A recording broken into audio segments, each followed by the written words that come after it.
Queridos, saúdo a vocês com a paz do Senhor Jesus. Amém. Amém. Muito bom estar com vocês nessa noite. E convido vocês para abrirmos a palavra juntos. No livro de Atos, capítulo 9. Quem escreveu o livro de Atos foi o Dr. Lucas. Ele era um médico que fez uma monografia para escrever o Evangelho de Lucas, e depois ele escreveu o livro de Atos da experiência daquilo que ele via e ouvia. Ele está presente em muitos momentos aqui, em outros momentos ele colhe relatos dos discípulos. E a história dessa noite, de uma forma especial, é sobre um personagem que aparece na Bíblia só aqui. Vai aparecer outros dois com o nome dele em outros lugares, mas ele aparece aqui.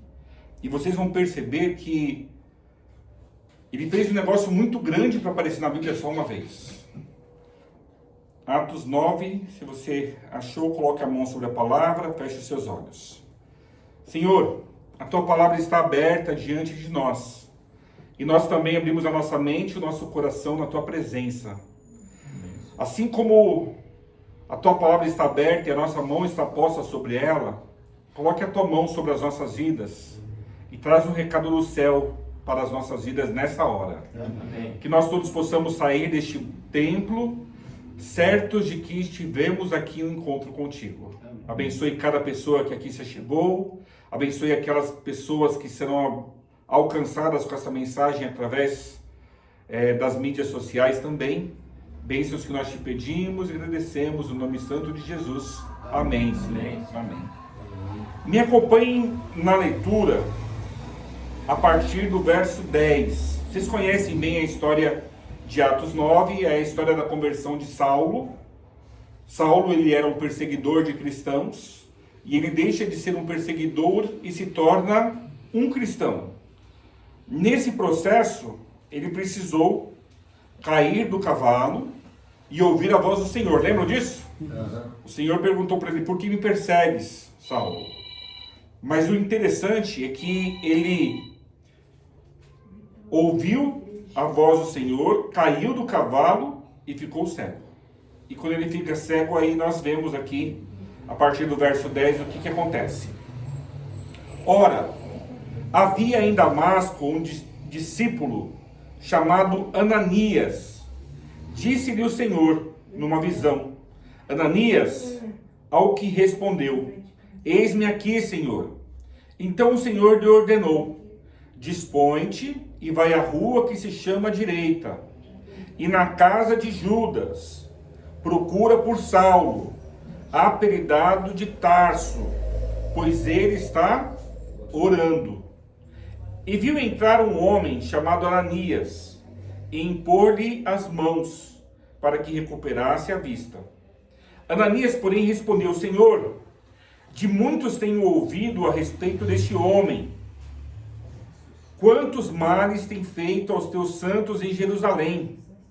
E para aqui trouxe autorização dos principais sacerdotes para prender a todos que invocam teu nome.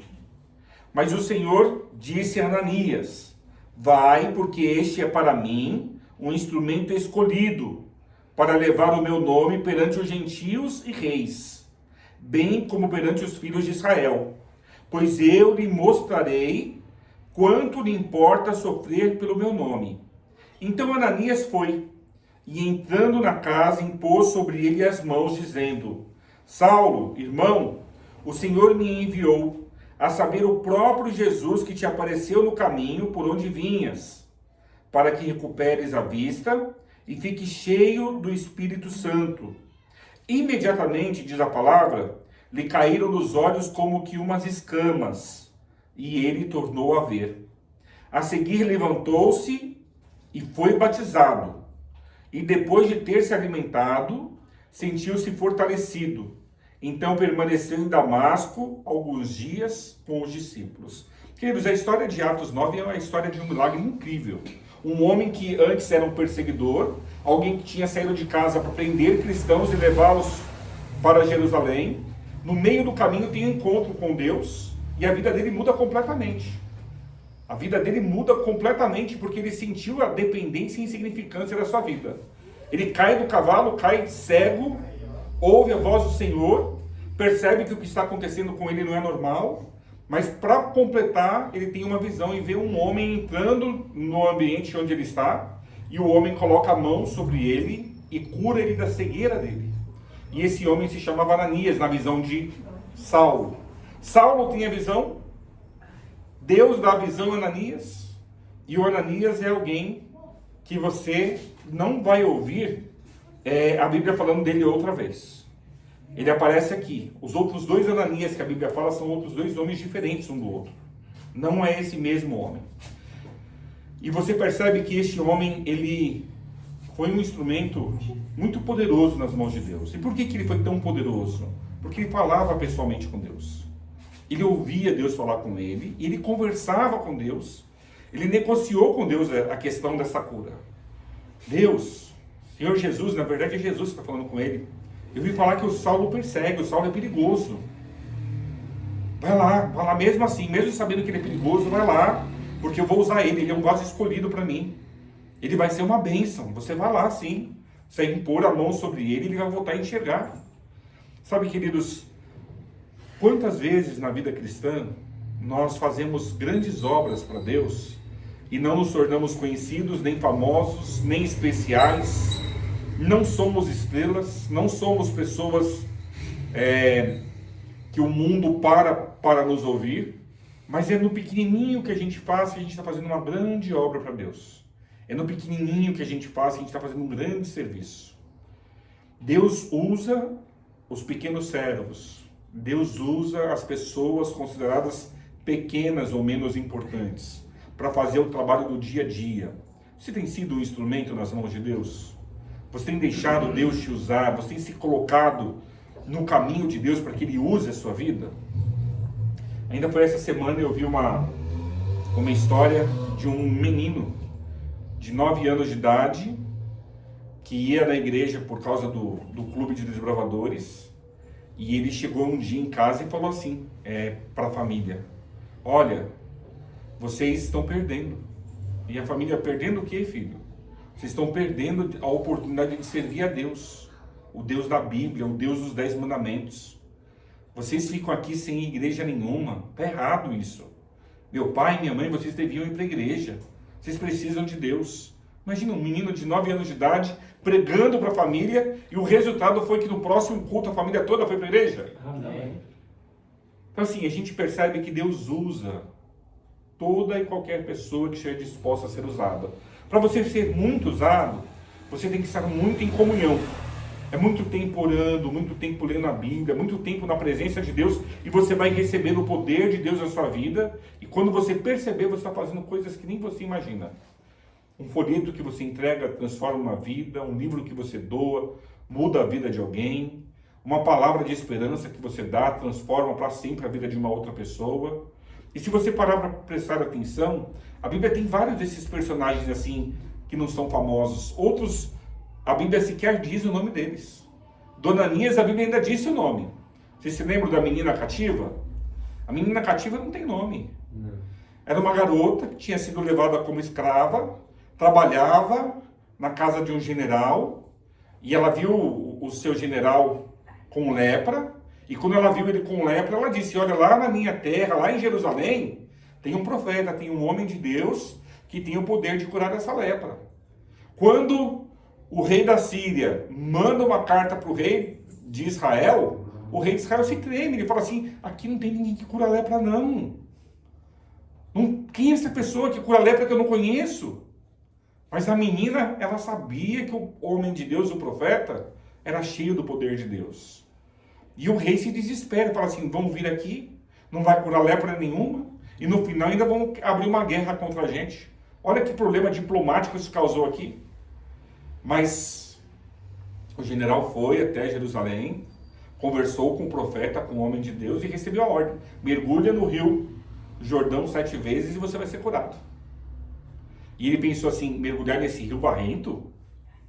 Lá na minha cidade tem os rios Abana e Farfar, são rios de águas límpidas, transparentes, E eu vou entrar nas águas desse rio barrento para quê?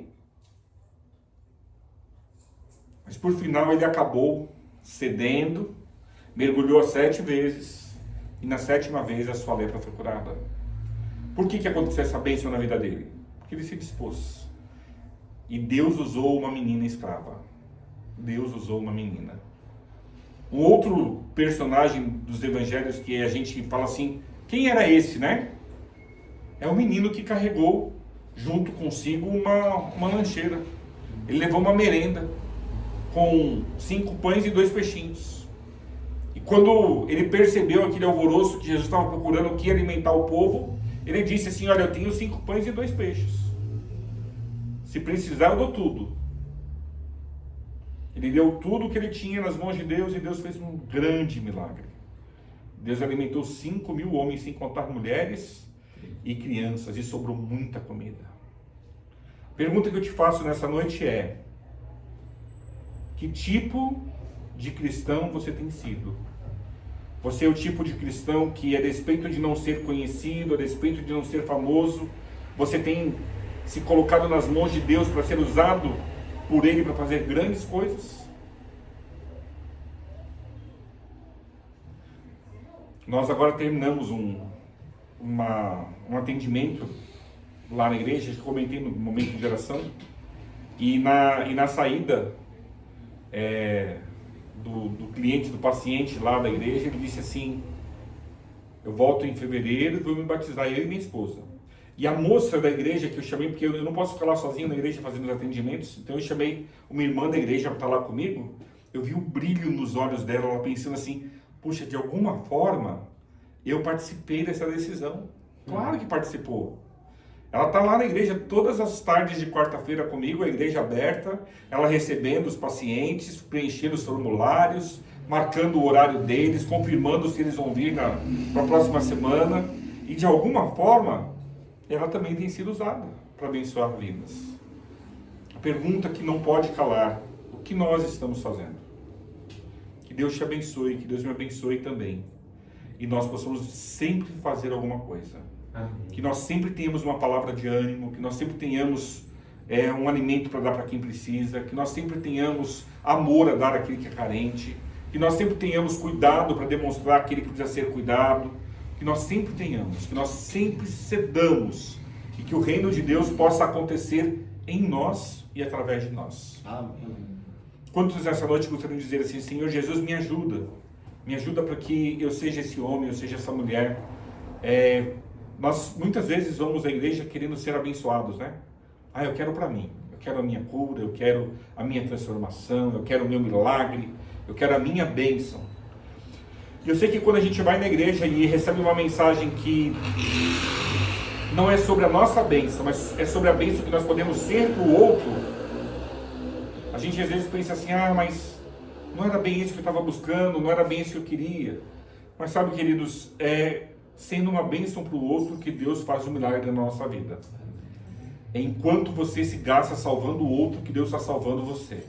É quando você se gasta ajudando o outro que Deus te dá forças. É quando você tira forças de onde não tem para fazer o bem que Deus completa aquilo que falta na sua vida. Amém. Eu quero orar com você neste momento. Feche seus olhos, curva a sua fronte. Santo e poderoso Deus, toda honra, toda glória e todo louvor sejam dados ao teu nome, porque o Senhor é bom, o Senhor é grande, o Senhor é forte, o Senhor é poderoso, e o Senhor tem disposição de usar pessoas falhas e pecadoras, pessoas limitadas como nós, aquelas pessoas que estão aqui nessa noite, aquelas pessoas que estão ouvindo também, que de alguma forma, Senhor, não olhando para a nossa insignificância, para a nossa pecaminosidade, o Senhor possa olhar para a nossa vida e possa encontrar formas e maneiras de nos usar para a Tua glória, nos usar para que o Teu reino cresça, nos usar para que o Teu reino avance, nos usar para que nós possamos abençoar a vida de outras pessoas. E eu tenho certeza que quando nós formos instrumentos nas Tuas mãos, abençoando outros, abençoados seremos. Dá-nos a Tua bênção, dá-nos a Tua paz. Leva-nos em paz, na Sua graça e na Sua segurança, e traga-nos de volta sempre que as portas do templo estiverem abertas para receber os Teus filhos. Essas bênçãos te pedimos, agradecidos, no nome santo e poderoso de Jesus. Amém. Amém. Amém.